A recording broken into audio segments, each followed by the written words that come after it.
So, welcome to our fifth or sixth lecture about the law of life. And tonight we will just review a little bit and go into the core of the whole message, that is, understanding the law of life. And here we want to see what happened with humanity. When God created Adam, He created him out of how many items? How many things He took? He took 2 items. That was one was His breath that became the spirit, and the other was the earth that became the body. And everything governed and must function according to the law. And that law, God has said, and through that law everything works. And you now know what the law is, do you? You must, well, that's the opposite. That's the law of death. So give and take, it's take to give. So Adam should trust God. For what purpose should he trust God? Because he needs God to take his needs from God. You see, God is righteousness, God is truth, God is freedom, God is security, God is peace. And all that are whose needs? Our needs, isn't it? And we only can have them as we trust God, taking them from Him and put them into practice. So, I take love from God, I take righteousness from God, truth, freedom, security, peace, well-being, knowledge, happiness, in order to give it. The same thing is with the body. By this, we give to the body the right electrical current so that it functions well, but we also need to give to the body chemistry, the oxygen, the food, the water, and for that God provided the earth. We know there was the fruits that He gave us in order to take them and give them so we would fulfill the purpose of creation, to reign or to serve, and life would have been eternally continued. That was all what is the law of life. The spirit must trust to take, and he must also trust to take from nature and to give it. So everything works according to this law. Now, the only way to break the law is at what point?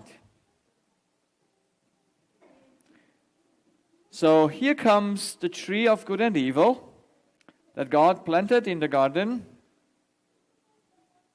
Sorry, yes,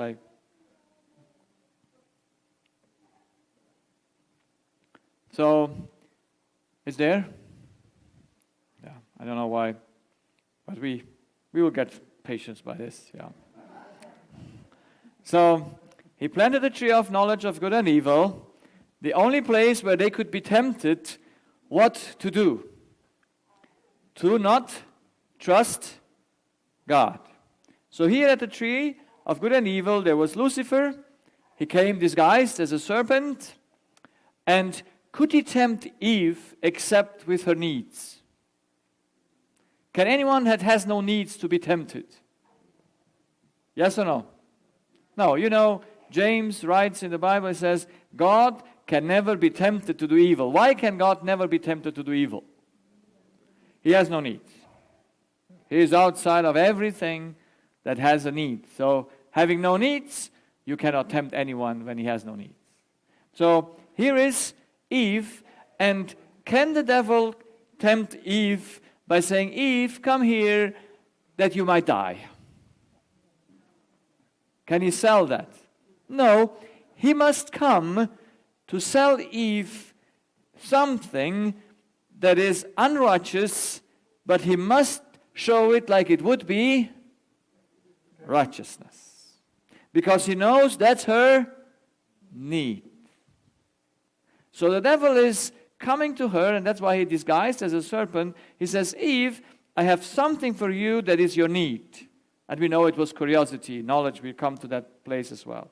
So, but he must sell something under a other thing, like being the righteousness. Because Eve would never take unrighteousness.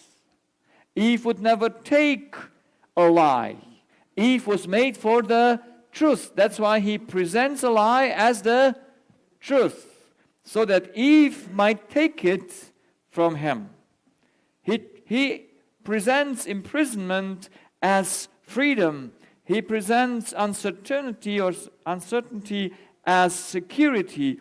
He presents war as peace. He presents malaise or not feeling good as well-being. He presents ignorance as knowledge. You see, there is a high thing of temptation today that humans read a lot of books, they have a lot of information, but it's all ignorance. Isn't it? If you don't know that what matters, how much would it help you to know anything? So that's why today, that's one of the greatest things, to fill your WhatsApp, to fill your FaceTime, whatever, with spam. With things that are unknowledged. They have no knowledge in them. That's the news. You know that the news have no knowledge in them? That's ignorance. How many people take that ignorance from the devil and read it? So, I don't see news. It is now almost 15 years that I don't see news. I don't read the papers. And I was almost addicted to them because I thought I have to be informed. Until God made it plain to me that that is ignorance. That's just filling up your mind with things that you cannot change. They won't help you. They make you sad because they're all positive news that you hear too. Yes? They just lift up your eyes. They lift up your life, make you hopeful. Do they? No. That's why they are so attracted. No, we think they will cover us from something. We need knowledge, but we were sold. Ignorance is sold as knowledge. Grief is sold as happiness. So Eve would have never taken anything from the serpent except it met her needs. And this is the funny thing, Eve had no reason, because all her needs were fulfilled. Was she hungry? No, because she had 1,000 trees to eat from. There was no need to trust the devil. That's why the devil came with something that is very, very subtle, and that is he wants to sell you something that you can become higher than before. Because knowledge makes us sometimes to feel higher than others. Does it? Is that a temptation? At least it's a temptation for me. I just taught a class a week ago in Italy, a mission school class, and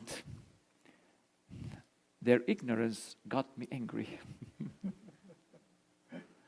And I was surprised, because you have expectations from mission school, but these were young Christians. They didn't know what I know. I'm born in this church. I'm 54 now, and I read the Bible since I could read. And I'm in the matters. It's like my second, it's my second nature to know the Bible and all this, because I studied it when I was young, when I was 15, 16. I studied Revelation and Daniel. They were, my thing that occupied my mind. And so now I expect from these students that they should just know what I know. And when they put a stupid question, they almost more things, they came together in a moment, and I realized how I got tempted to get angry because I know more than they have. So let's be clear. When we have knowledge more than God wanted us to have, then we must go against God. We must go to say, we know it better. God withheld from us something that is better for us, but God withheld from them only that what was evil. Would you like to never have known evil? Yeah. I would have rejoiced to never have seen anything bad, to never have known anything bad. Imagine what a joy that would be. You have no knowledge of evil. It would be fantastic. And God wants to spare that from them, but they were told that this knowledge is a higher being that lifts you up higher than you were made to be. So it's a mystery, because there was no need to mistrust God, and there was no need to trust a creature more than the Creator. So it's a mystery that she stopped trusting in God. She stopped taking from God and trusting and taking from the devil. And immediately when she took from the devil, what did Eve become? A truth speaker or a liar? A liar. She went to sell Adam the lie, and she went to sell Adam death. Because what you take, you must give. You have no choice. Where you trust to take, that you must give. And Adam took, and now there is no life possible, because life is only possible in taking from God, because only God has what you need. There is no one that has it except Him. And the only fulfillment is by the law. You take it from God and give it further. Now, we have understood that we are in a battle between reason or unreason and madness and foolishness, between reason, wisdom, and mindfulness. And we know that one is realistic thought and actions according to the law, and the other one is unrealistic thoughts and actions that contradict the laws of nature. The one maintains life, the other destroys it. The one brings peace, patience, and health. The other brings stress, anxiety, conflict, and disease. And the cause of it is identity. I'm God is the evil one, and I'm a creature is the good. Now, we started last night to show that who you are, identity determines dependency.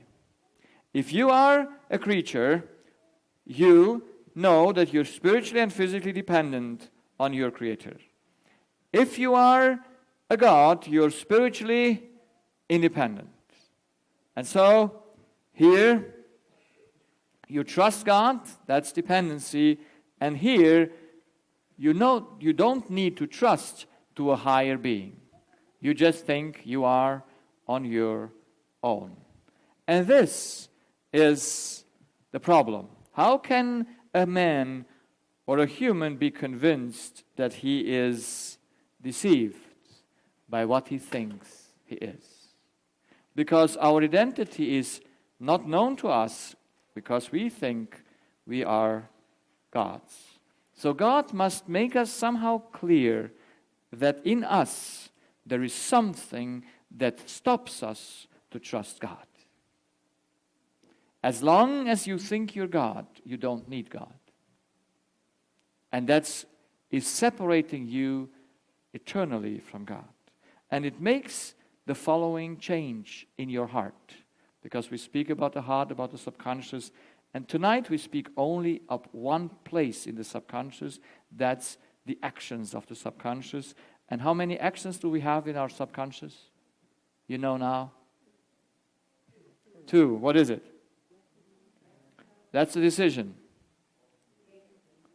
That's the criteria where you put before you take decision. Take and give. Those are the 2 actions. But now, our heart says we give to receive. This is our motivation. We come on the earth. It's unconscious to us, but we always do the same. We say, without thinking, it's a give and take, or a give and receive. And you hear people saying, you love and to be loved. To love and to be loved. Haven't you heard that in counseling? It's always the same. To love and to be loved. That's exactly the equation of the devil. You love, you give, to be loved. And we don't even see that that is not possible. So this, to give something before you take, is impossible. This is an illusion. So, the reality is we must take in order to give. That no one can change. The law of God cannot be changed. It can only be broken. You know, the law of God can never be changed. No one can change it. We still function according to the law. We just break it at one place. That is, we are not aware that we take. So humans are not aware from whom they take. They don't know who governs their decisions.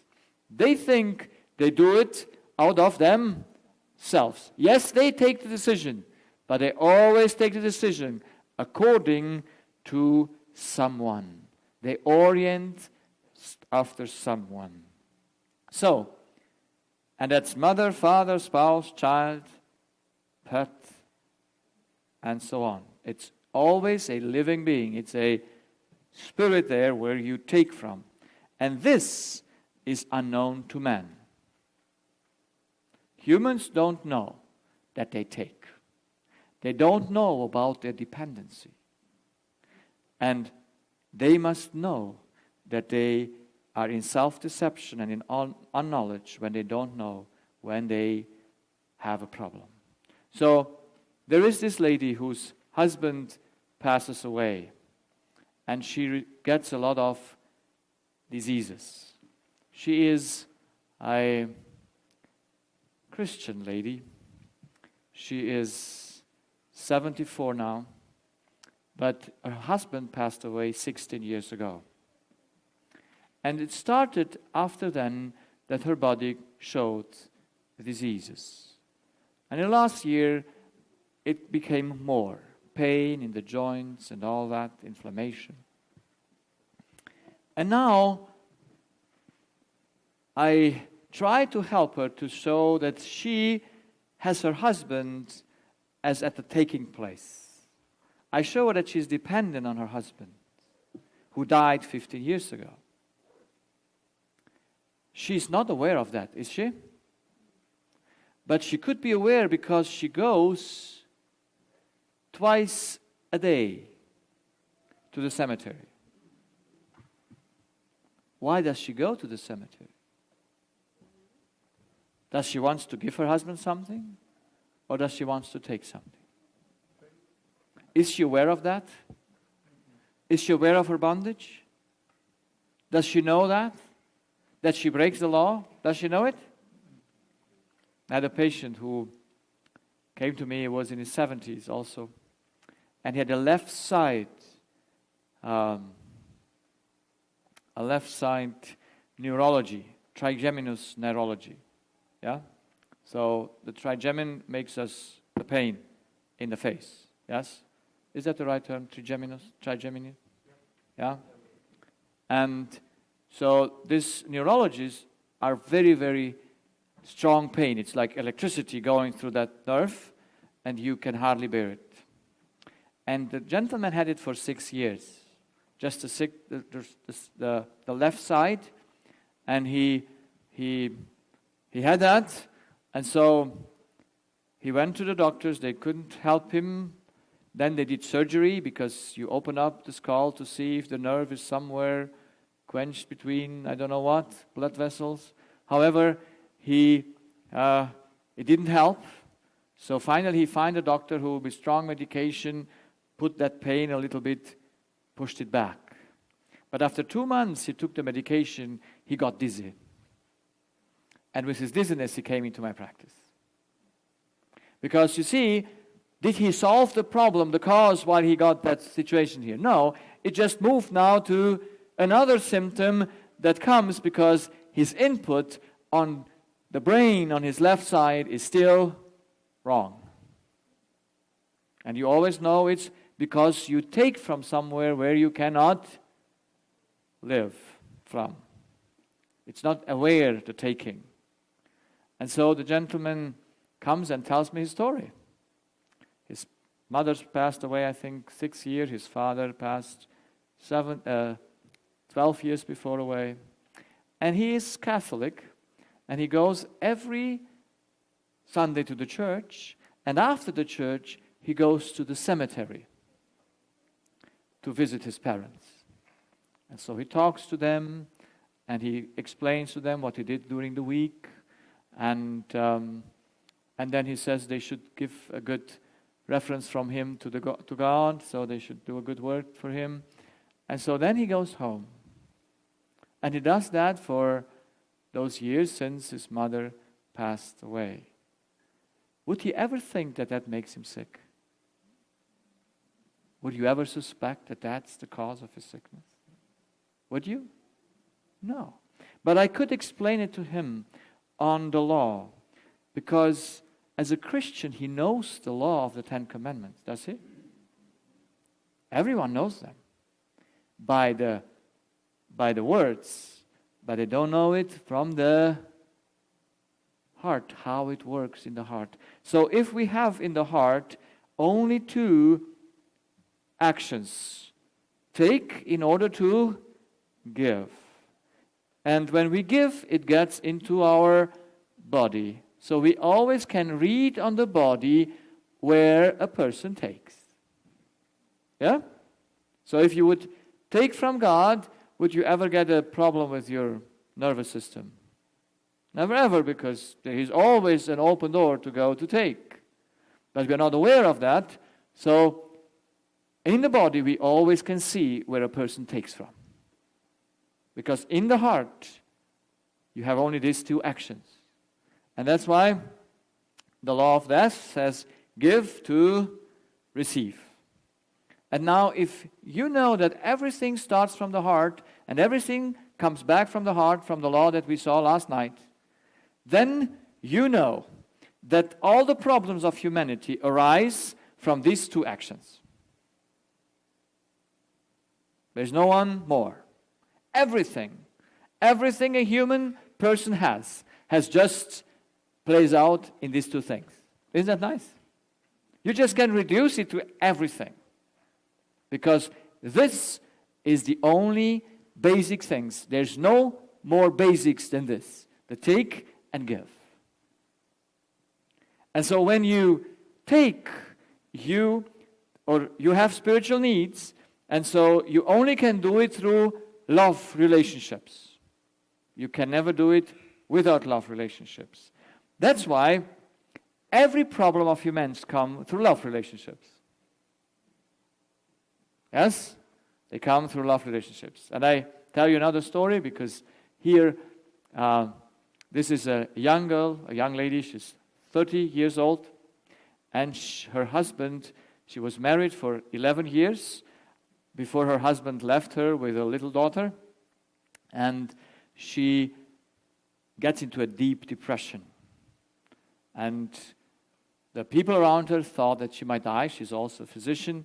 But when I came to that place and we came to the meetings, I counseled her. She understood the law and she came out of it. But after 3 months, she calls me and says, something happened that I prayed that should never happen. And I cannot stop weeping since it happened. So when you weep, you lose control. Voluntarily or involuntarily? By choice or by no choice? By no choice. I hope you learned that now, that we do evil by no choice. Yes? So,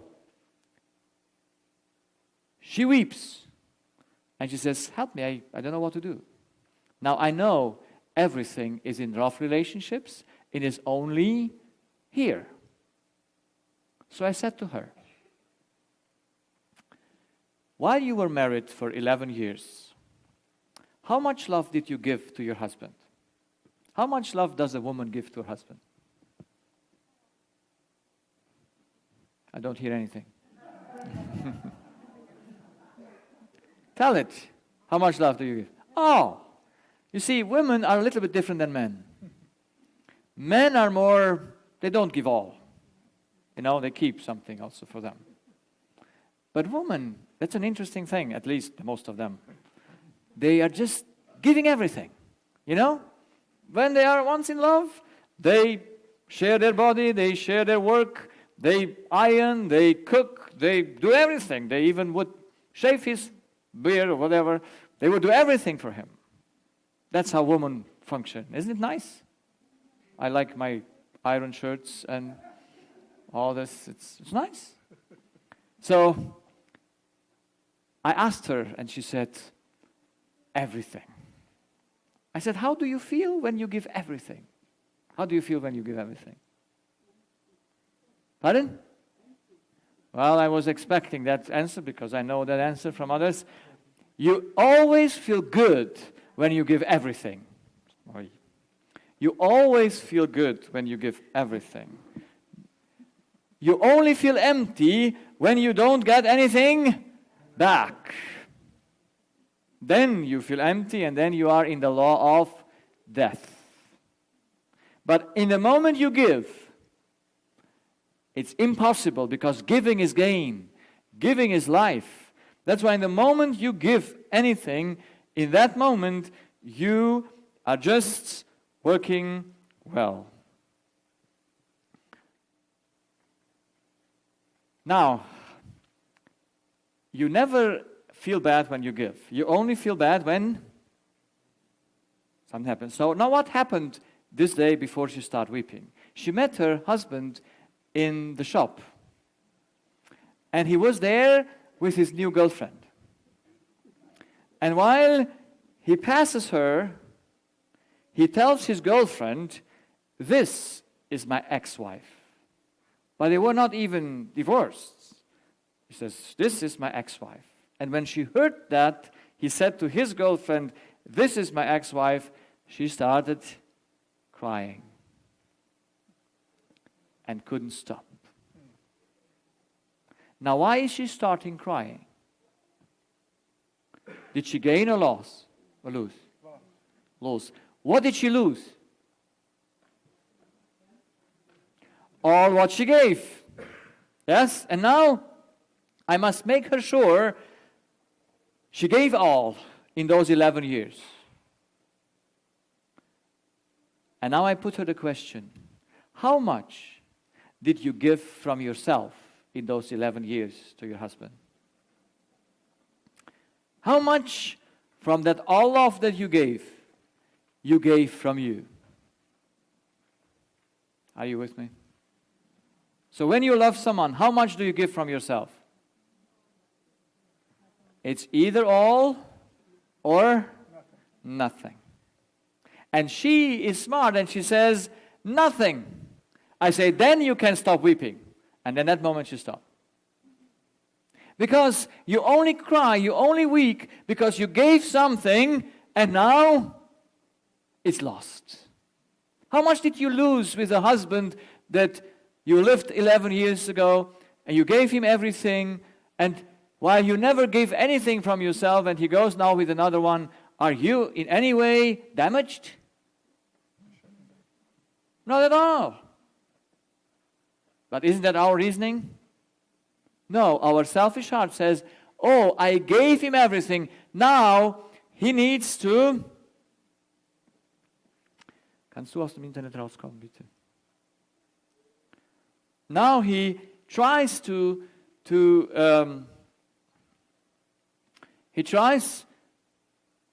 what did I say? Okay. The selfish heart always tries to get back what it gave.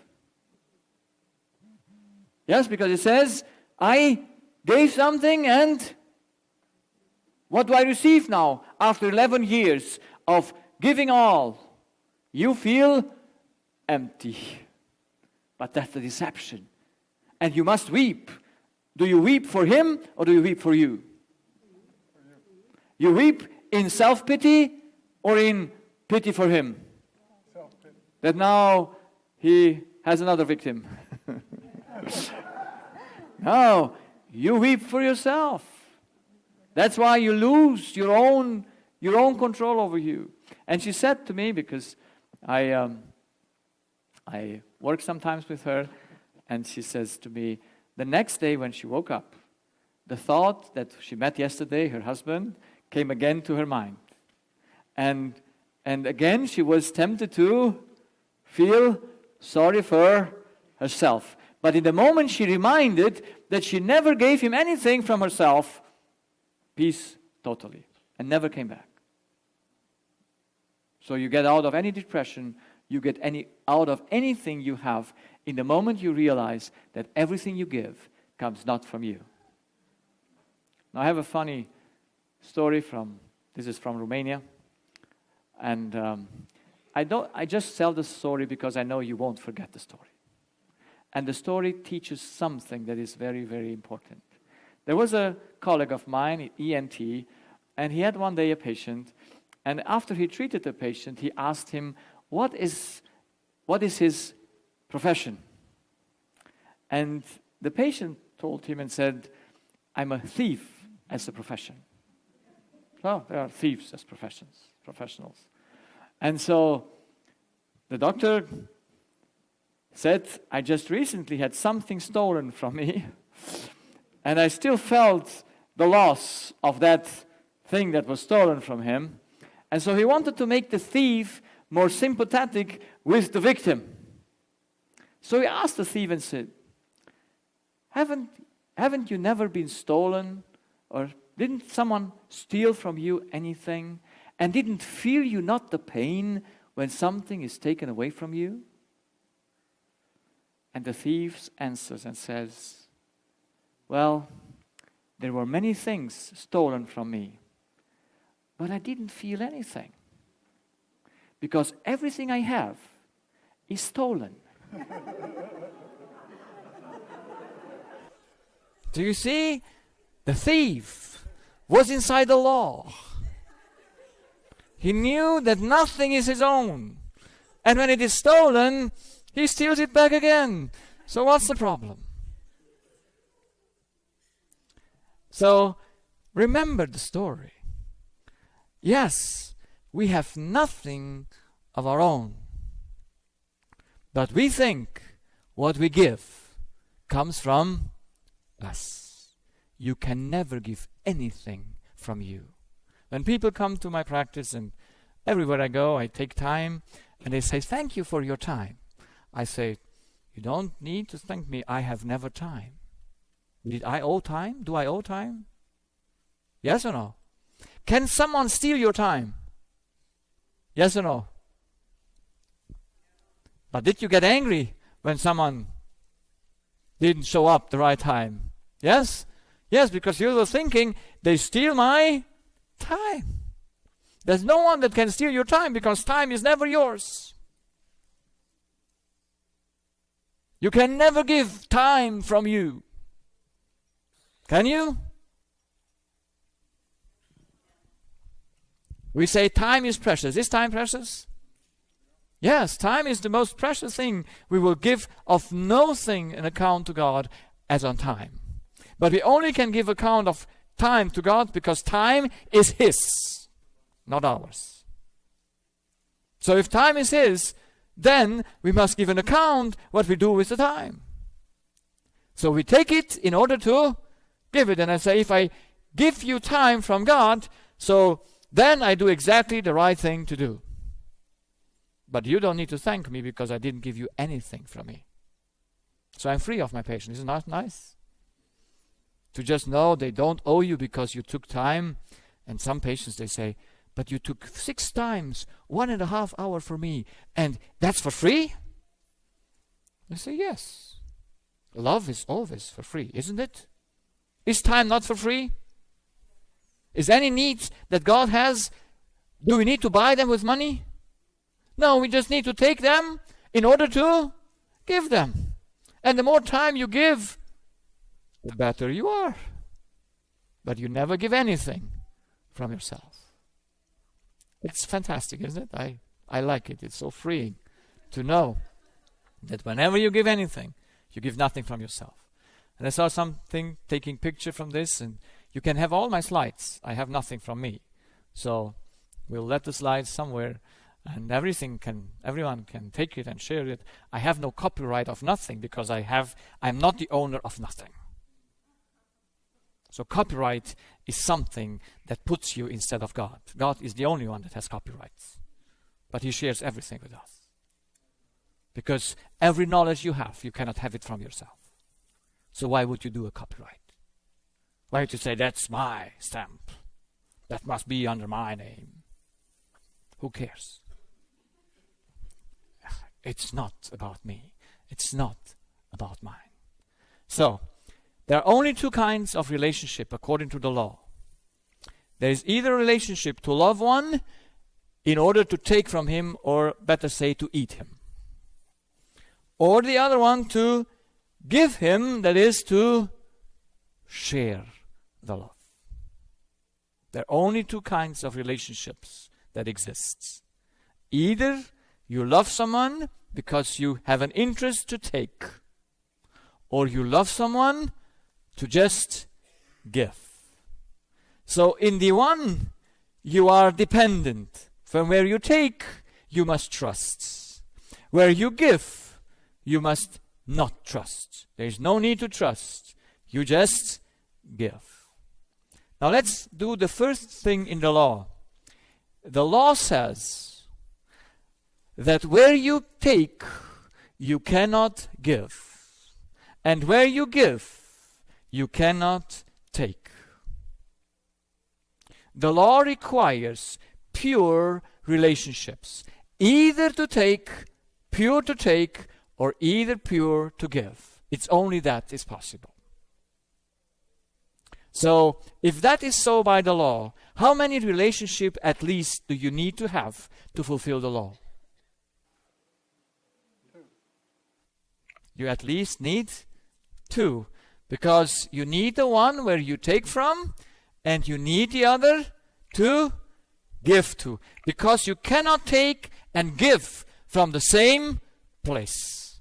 You cannot give at the place you take. It's impossible. That means that you need to take from that place. You cannot give back to that place. So let's see how it works in nature. A tree needs the earth and the sun. The sun is one of the best things to explain the taking. How much can we give back to the sun? Do we need the sun? For which purpose? For which purpose? Just to take. You can never give to the sun anything. So the tree needs to take from the sun and from the earth to make a fruit. Yes? Can he renounce the sun that he made the fruit? No, he's dependent on that. But now, for whom does he make the fruit? For the sun? For the earth? For whom does he make the fruit? For us, that is, for the animals. You see, I love nuts, and sometimes when I'm home in October, when the nuts are ripe, I go searching for nuts. And I have a few nuts tree there. They are the Lord's nuts tree. And I can pick the nuts then. But I have competition. You know? And there are some nuts that are very big.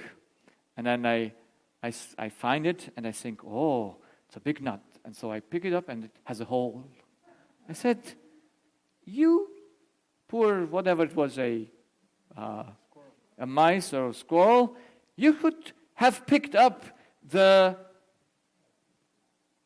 smaller the smaller nut, not the big one. That is mine. You see, that's why it's. Does the tree care who eats its nuts? He gives them to everyone. You know the birds like also nuts? I saw them in a park. They picked the nuts. There was a, how you call this, the black? Raven. Raven? Or Elster? Crow, yeah, the crow, yeah. And she picked a lot of nuts and put them in a nice place. I was tempted to take it away, but I didn't. And I observed her. She took the nut and went up to the sky and let it fall on the ground. So to open up the nut. And it comes back and it would not open yet. She went up higher and boom, lets it down so that the nut should open and that she should eat the nut. So, where you give, you never are dependent. Only where you take. The tree doesn't care what is done with his fruit. The water doesn't care for what is done with what it transports. Yes, when the tree takes out of the water his nourishment, does the water care what it does with it? No, it gives it. It's independent where you give. You're only dependent where you take. That's why when God gave the commandments, He took and gave the commandments on 2 tables. Why did He write them on 2 tables? Because there are only 2 actions in the heart. And that's why He could not write them on 1 table, because the 1 table is exclusive and the other is inclusive. Yes? It says, love God from all the heart, from all thy heart, from all thy will, from thy strength, from thy soul, and that's the greatest law. And thy neighbor as thyself. So how many neighbors are included in the neighbor? All. So that's inclusive. Yeah, I did it just shows here that it has connected. Just to clarify, Dr. Mueller, you don't recommend these movies. Every night I had to put it away because this is Apple TV movies. Yes, it's not my movies. But tonight my wife brought me this and I forgot to tell her that we need a remote to, just when it stops, we don't see the advertising of this movie. So is it now okay? So we pray that it might be better. So it's exclusive. Where you take, it's exclusive, and where you give, it is inclusive. It doesn't matter who your neighbor is, because you don't need him. You just have him to give him something. So, the taking is on which place can we break the law only. If the law is take to give, and Jesus says that there came a gentleman to him and says, which is the highest law that exists? What did Jesus say? Love the Lord thy God with all thy heart, with all thy strength, with all thy soul. That is the greatest commandment of all. And the other is equal to it, that is, love thy neighbor as thyself. So, and he says there is no greater commandment than that. There is no greater. That's why the greatest commandment is the fundamental law. Everything works by this law. So, where can you only break the law? At the giving or at the taking? Are you with me? So the only place to break the law is in the taking. Because if there is the right place to take, then what you give is included. The giving is just a confirmation of the taking. Because you cannot keep that what you take. That's why the only place a law can be broken is from whom you take. And now I shared last night that children have no choice. Their spirit is bound to their mother's spirit. They must take from mother. They have no choice because God didn't make it a choice whom to trust. Because if he would have made Adam and said, Adam, would you like to trust me? Would that work? No. He made Adam fully trusting him, because trusting is like breathing. He made Adam able to breathe, so he made Adam able to trust. And that is a thing that he must do in order to take that he might give. That's subconscious. That's there. So the same thing happens with us when we are made in our mother's womb. Then we are dependent on the mother, physically and spiritually. And I did not know the law. But now, looking back into my life, I know why I had all my diseases. I was born as a second child in an Adventist family. And my mother and father had 4 children, but I was the most sick. After 2 months, I almost died on a pneumonia. When I had 1 year old, I shook myself in the bed. I developed a nervous tic that I had to move myself before I could fall asleep. And I did this till I was 15 years old. When I was older a little bit, I developed a better technique to have more speed. And so I put my hand in the back and until I fall asleep. It must have looked weird, is it? But my mother said, you did it while you were, I throw myself back and forth. So then I got a lot of tonsillitis and infections in my throat. I couldn't speak well. With 6, I couldn't speak the R. I got a hernia, an inguinal hernia on my right side at the age of 5. I got surgery with 6 years old. I still remember the surgery. They cut me, I could see it. So only then they put the things over me to not see it. I still remember that surgery. It's amazing. And then I had to urinate in the bed during the nighttime. I couldn't keep it for me until I was 8 years old. And so my story went on. At the age of 8, my parents separated. And my mother had to move away with her 4 little children. 1 week later, I got hepatitis B. 1 week later. Why did I get hepatitis B? Because there are viruses out there? No. Because I was the most attached to my mom.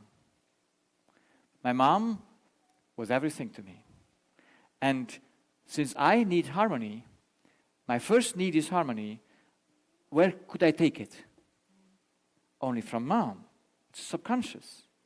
And mom was not happy because they didn't get along well, my father and my mom. And so my mom was burdened with many burdens, and I had no choice. I had to take that from her, and my body became sick. And so I had to go to the hospital for 3 weeks in quarantine, because it's infectious disease. So they closed up in the hospital. And there I lost to have my nocturnal bed to urinate in the night. I don't know how to say that in bedwetting, okay?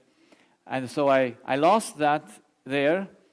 But when I came out of the hospital, I became hyperactive. From the age of 8 to the age of 14, no one could do anything with me. I was just going in the morning to school, and I came evening home. When mother had to work in 3 shifts, only grandmother was there. And with grandmother, you do whatever you want. And with mom, we had respect. But my grandmother was there, and since I was the worst from all the 3 boys, and the little girl, of course, she didn't do much wrong, but I was the worst. And so each night when I came home, if my mother was not at work, she worked in 3 shifts, but I was looking to which shift she worked. So when she worked evening shift, she came after 10 home. So I came home before 10, so I sleep already when she comes, so no beating.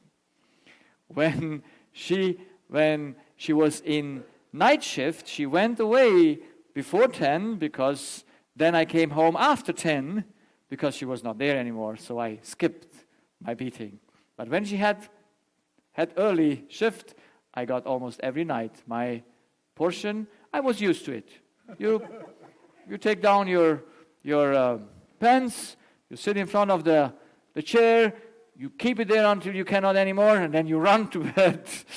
And I must say my mom is a very good mom. She just beated me with love. I mean, she hardly would like to do it, but she had to do it because my grandmother stood behind her and said, you have to educate this child. And so when my mother wanted to punish my older brother, he didn't stand. And the younger one was so thin, she said, oh, you cannot beat this thin little child. But I was the middle one, and I got all the education. So, so maybe that's why there's a little bit of difference between my brothers and me. However, I was educated every night because no one could control me. I got a friend because you have to have a love source. I got a friend whose mom was gone also from home, and he had only the father home and his older sister. His mom went with a disabled child to Germany, and so she was away, and now we two were on our own. We were always together. Everything we did together. When we didn't go to school, we were not together at school. And then the teachers knew they are not coming because they're sick, because they're just skipping the school classes. And so in those days, one day it was my birthday, and we were skipping. So this was birthday. I had to celebrate birthday, so we didn't go to school. We went to the cemetery. We hunted some squirrels there, and then after hunting them, we put our bags, the packs from the school there, and then off we went to do something fun, and then we came back, took our bags, and went home. But while we were coming to his first home, his sister was there and says, oh, they sent from the school someone to see if you're home, and you were not. And I know, okay, so 2 were sent to his home, and 2 were sent to my home. So when I came home, I got my double portion for my birthday. I still remember it. And my brother even helped my mom to keep me because I was running around the bed, because you never stay for it so long. However, I wanted to share this because with 14, I suddenly changed from hyperactivity to total rest. Because my friend left to Germany, and my thing was gone. My hyperactivity was gone. It's amazing how that works. But now my teeth started falling out. So I had almost all my molars and premolars. They became infected. I had to put a lot of good amalgam into amalgam filling. You know amalgam filling? Amalgam filling, you know them? So, did they connect? It looks like it's a little bit slow. But when I don't use it, that's why he thinks he can fall asleep. But I hope he will work soon again. So, then my teeth fell out. And when I fixed my teeth, I got migraine with 15. And I stole the pills from my grandmother because she has headache pills, and I had to steal the pills to relieve my headache. And then also I did some natural remedies because my grandmother was half a doctor, she called herself, and she had a lot of natural remedies, and so I had to put some cabbage leaves to overnight to my, so that the headache should heal. And no one knew why I had headaches, And so it went on. When I was 27, I took out my tonsils, and then I got panic attacks. And then I got my stomach problems. I got my back pain problems. And so There's a journey, and I never knew why.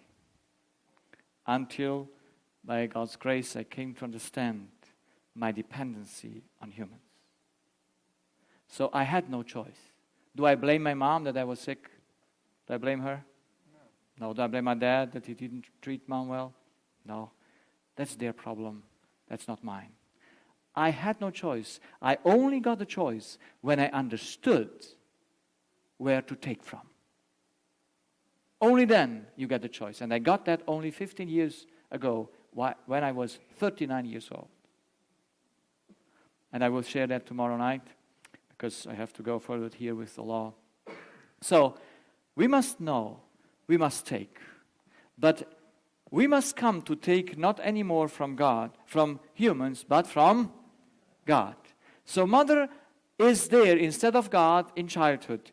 But mother should treat the child so that the parents from this side of the place, they go into that side. You know, if the law can be broken only at the taking point, and if the law is only take in order to give, and the giving is included in the first one, why would God write 10 laws or 10 precepts on his tables? Why did he not say take to give? Because he said, of course, love thy Lord first, yes? But why did he write then 10 precepts? If you would think to make something clear to humans, and you have 10 possibilities, and you know there is only one problem, what would we expect in the 10 commandments is treated to? What is there that is in the emphasis of those 10 commandments? What would it be? The taking or the giving?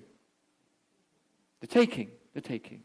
So God writes 8 commandments to prohibit the wrong taking. 8 commandments are just written to show that when you break that precept, you broke the taking. So, let's look to the first commandment. No other gods. Why would you have another God? To take or to give? To take. Why would you have images? Why bow people in front of images down? To give or to take? To take. Why would they take God's name in vain? You know what it means to take God's name in vain? That is, you are bearing through your giving something that shows that you don't take from God, but you look like you take from God. That's a profession of being a child of God, while what you do is exactly showing the opposite. So here it is, 3 times God says, from here, do not take. And then we have the other 5 that are at the end of the 10 commandments, that is, do not kill. Why would you kill? To take. So when you kill a person, well, this is...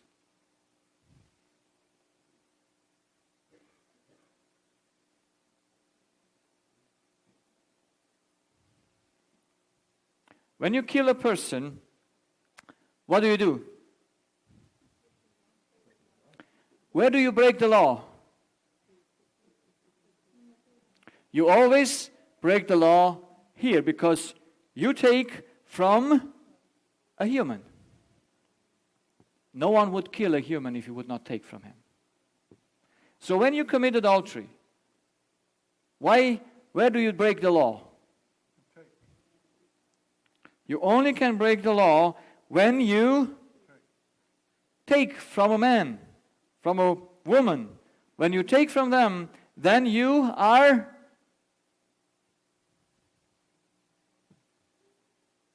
committing adultery. So adultery is just a proof that you don't take from God. If you would always take from God, would you ever commit adultery? Could you? No, because you only commit adultery because you think another one needs to give you love. And so that's why people go from woman to woman or from man to man for the sake of what? Love. Because they need love and they think they have to take it from a human. So, to not commit adultery means I take from God.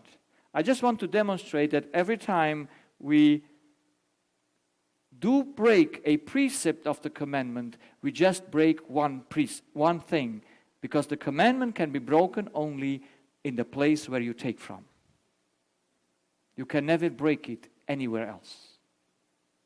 There's only one place, there's only one commandment. That's the highest commandment of all commandments. And that is loving God. That is, you love God in order to take from Him. So sorry, but this is it. So, not steal. Why would you steal? To give or to take? You can only steal in order to take. Why would you lie? In order to take. Why would you covet your neighbors or whatever it is? To take. So there are 8 commandments, which was just one idea. Do not take from here. But if you don't understand that you can only break the commandment in taking, we think we can keep those 2, but we are not aware that by keeping just the letter of the law, we don't keep the law. Because you can be proven. You see, there is a nice story, the rich young ruler. He comes to Jesus and says, "What shall I do to inherit eternal life?" And what does Jesus say? Keep the commandment. And the rich young ruler says, "Which one?" Now, which one does Jesus tell him? The blue or the green one? The inclusive or the exclusive one?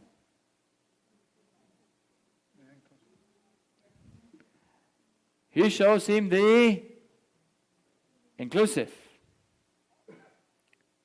So Jesus says to him, honor your father and your mother and do not steal, and then all. And what does the rich young ruler say? All of this I done from my childhood. Now, did Jesus know that he didn't do it? He was in deception. But if Jesus would have started to talk to him and say, "Look, you deceive yourself," he would have said, "Oh no, look, I never committed adultery, I never stole, I never lied, I never coveted." Yes. But Jesus takes you from a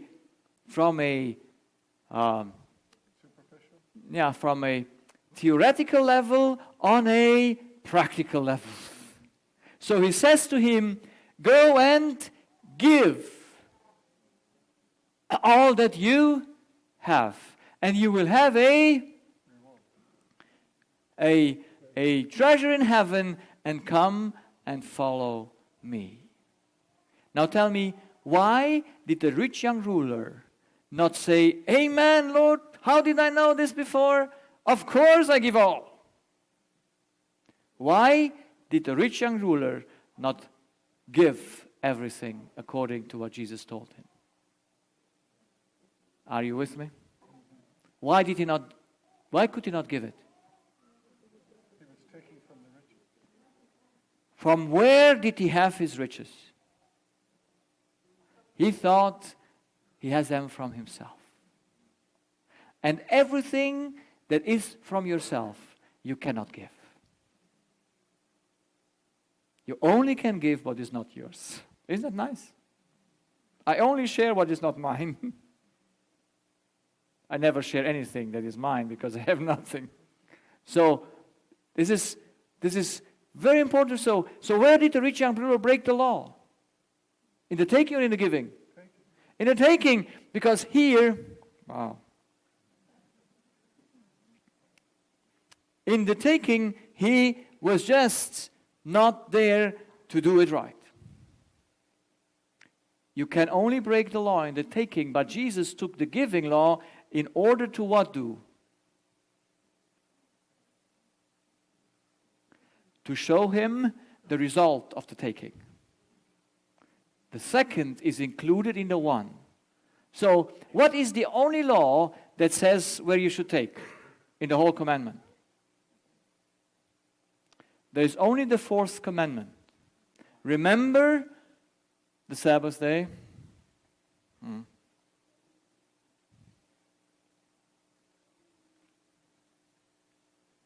It should come, but you know. Yeah? Remember the Sabbath day. It's the longest commandment of the 10 Commandments. And it has something in it that says, who are you? You are a creature. The Sabbath is a remembrance that you know who you are. That's why it's the only commandment where it says where to take from.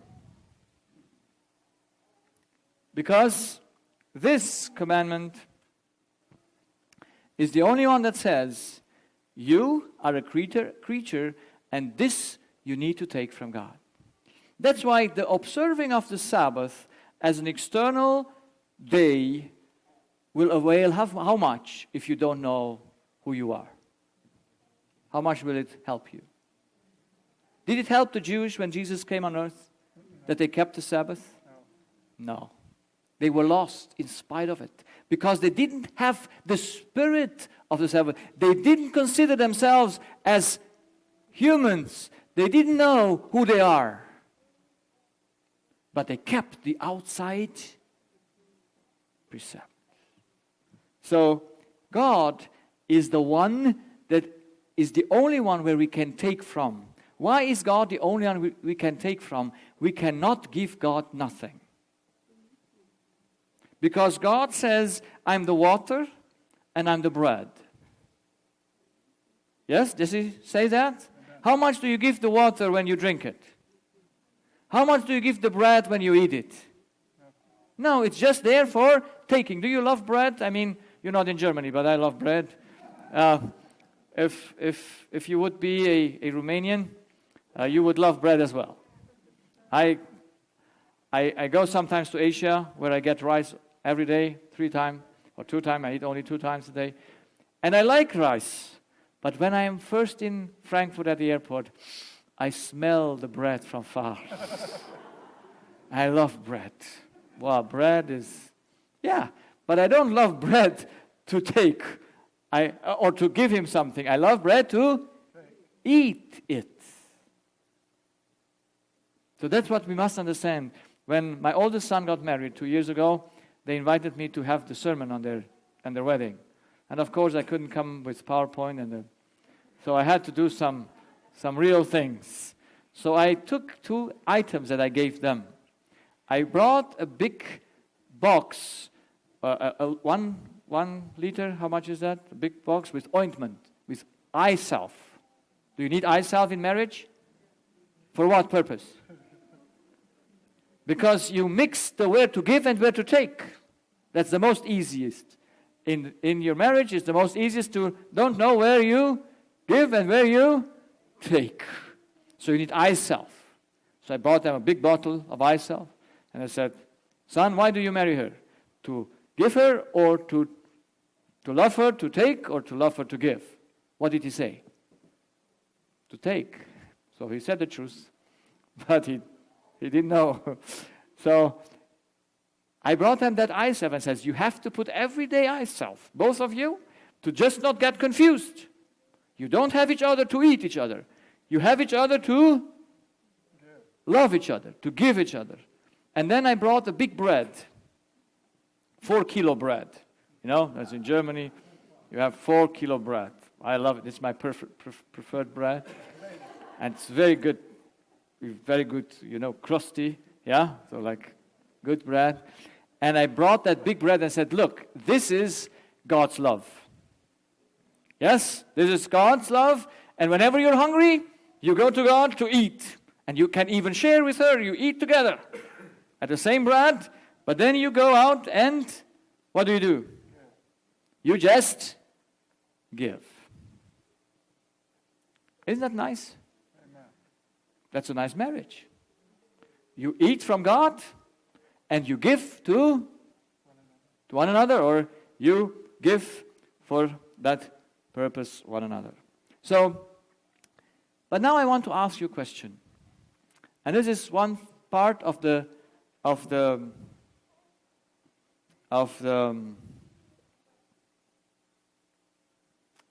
this is one part. The internet is not so good because of the weather, that's why. So, why do you pray to God? Prayer is taking, yes? You go, but why do you pray for God? For you or not for you?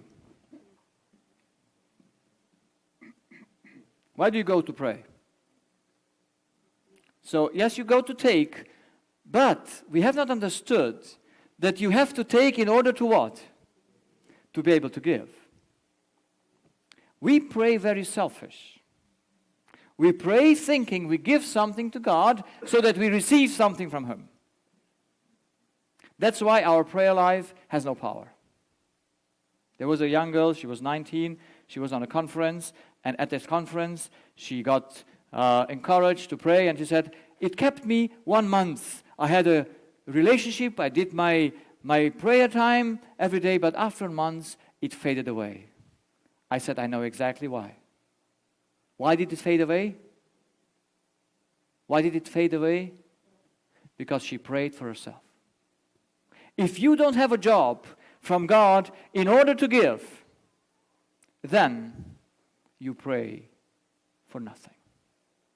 Jesus shows clearly in his parable of the man that gets some guests and says, the one went to the other and says, I have no bread. Why did he have no bread when guests come? And Jesus wants to show that we have no bread to give them that are with us. And so when God gave me the job, He gave me also the right motivation to pray. I go out, I have to have a relationship with God, and that I don't fail in it because I have a responsibility to give. I don't go out to pray for me. I don't go out to want to sanctify myself so that I will be holy in front of God. I go and I want to be holy because of God's sake, that I might have something to give to my patients. That's the purpose of prayer. That's why we should do pray and not pray for us. Because if I should have prayed for me, I wouldn't awake in the morning.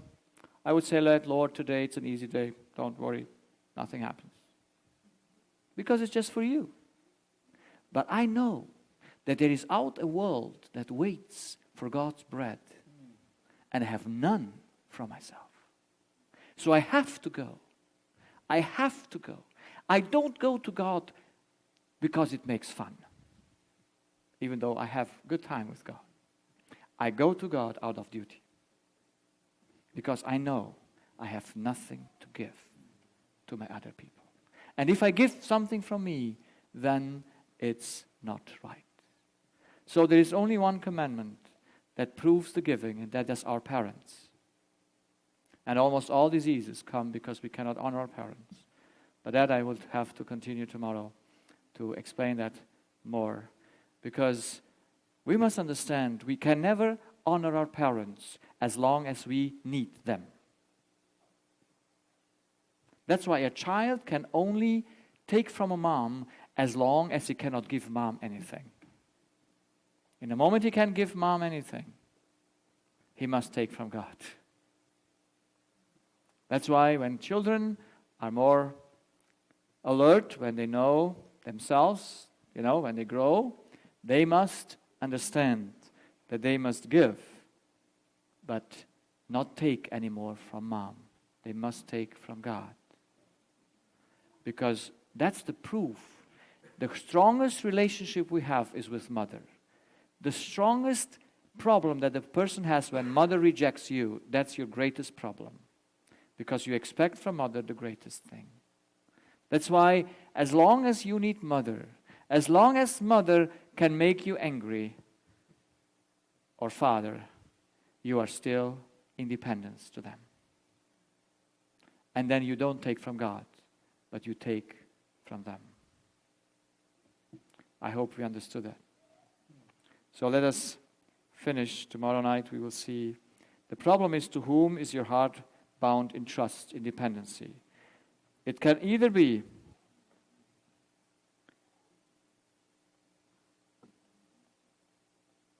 to God or to Lucifer, to humans and animals.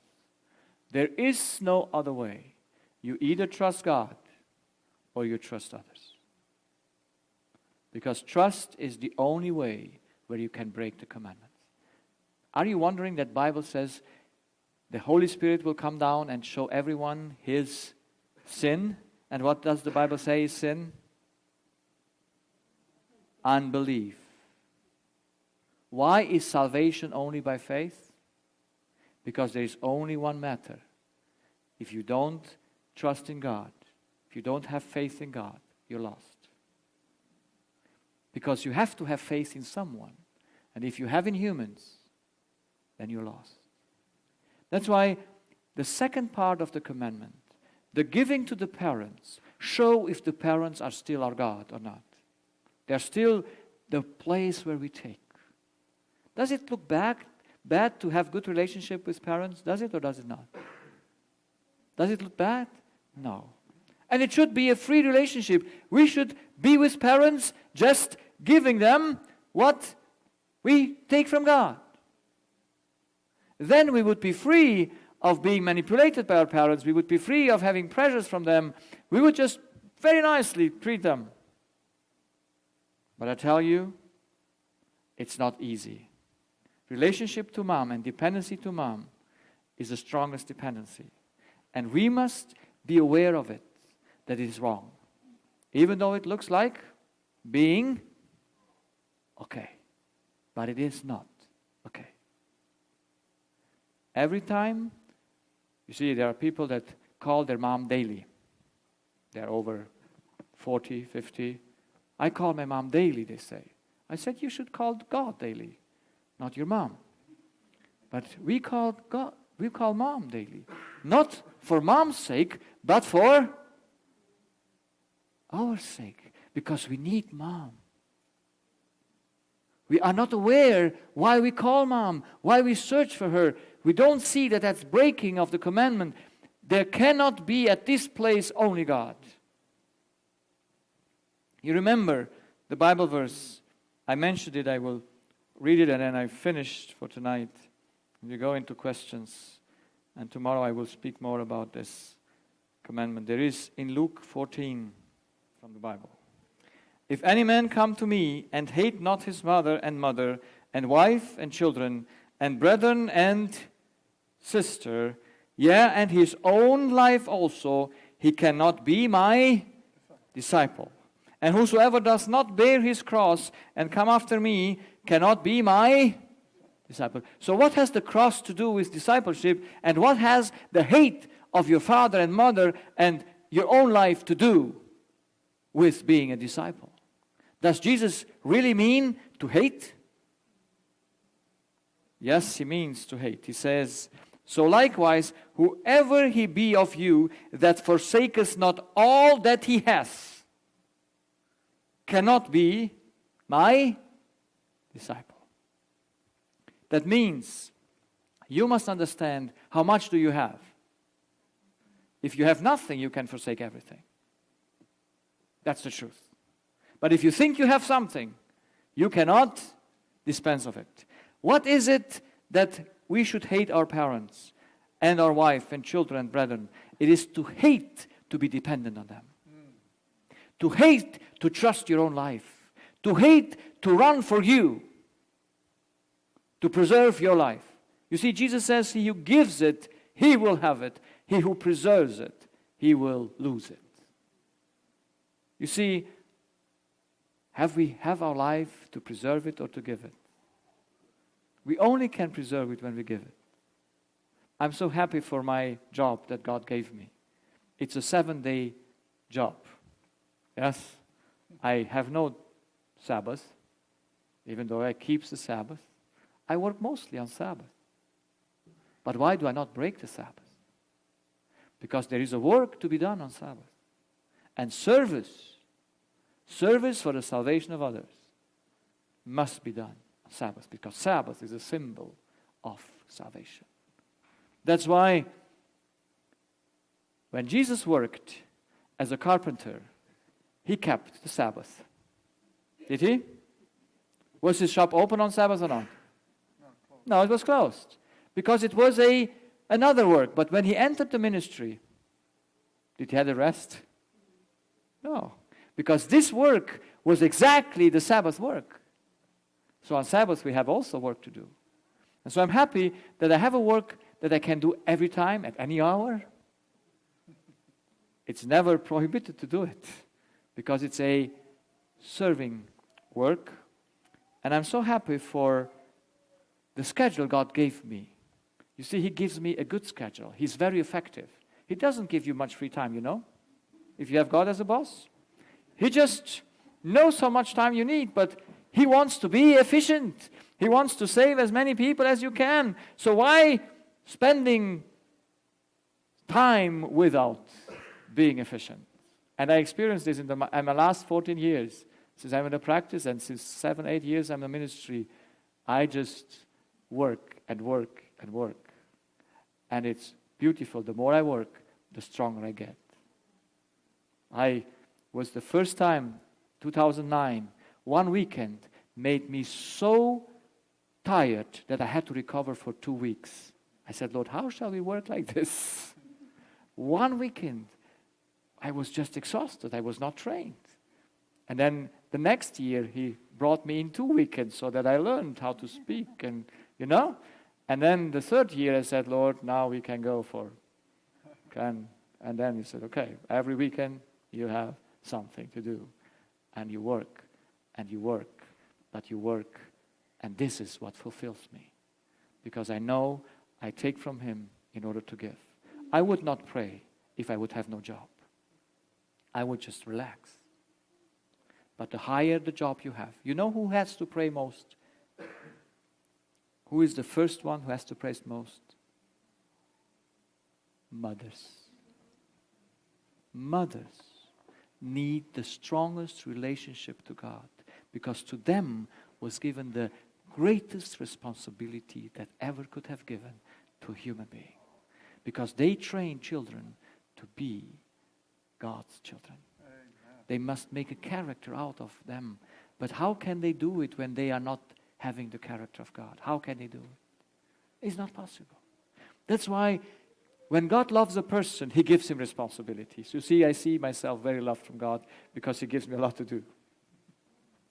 If He gives you a child, He loves you, that's a great responsibility. But if He gives you 6 children, you have even better love from God. And if you have, I met in Romania a person that has 16 children. 16. 1 6. Not 60. 16. 1 6. And she was in her 60s. I mean, yes, she was over 60. And I met also 2 or 3 of her daughters there at the camp meeting. And it was fantastic. The lady was fine. She has 16 children. And I see that's a responsibility, isn't it? So does God love that woman? Evidently. Evidently. Because she can bear it. So some say 1 is too much. And so He won't give you more, because He never will overwork you. But if He gives you much, then He knows He will empower you to do much. Amen. So let us understand the law. We were made to give. But in order to give, we must take. And we must be aware that we must take from God. But we don't go to God to please God or to have a good relationship to Him in the way to just have a exchange. No. We go to God with a full desire to say, Lord, today You called me to ministry, and today I need Your power. I need Your wisdom. I need what to do so that I won't let You go. If You don't teach me this morning what I have to say this afternoon, then I don't do anything. And this is how I talk to God. Because I know if I don't have His power, I work for nothing. But I know the highest and best thing is to know that you are called, and every one of us are called to give. but we must take first. And if God is our source, we will become in character like Him. Every one of us will have the same love, will have the same sacrifice, won't think on ourselves. We just be there to serve. That's the law. I hope we understand it. And we have 2 nights more where we are going to enter into it. Thank you for listening. Do we have a music?